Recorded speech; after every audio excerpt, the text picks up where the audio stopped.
Want to chat with your friends using your real voice on Roblox Mobile? In this video, I will show you exactly how to get and enable voice chat step by step on your Android or iPhone device.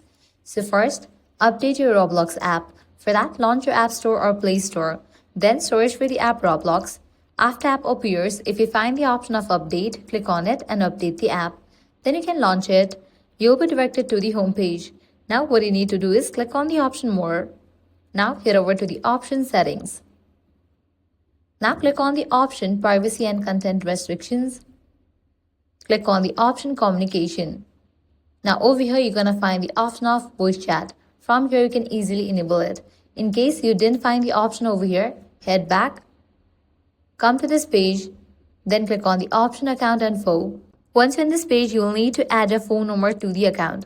So click on the option Add Phone Number and go through that process. Once you do that, now you'll need to verify your age. So click on the option Verify My Age. Identity verification. Click on Start Session and go through the process. Once you complete these, you'll be good to go. You'll get the option of voice chat. This way you can enable voice chat in Roblox Mobile. If this guide helped you out, do not forget to like, share and subscribe.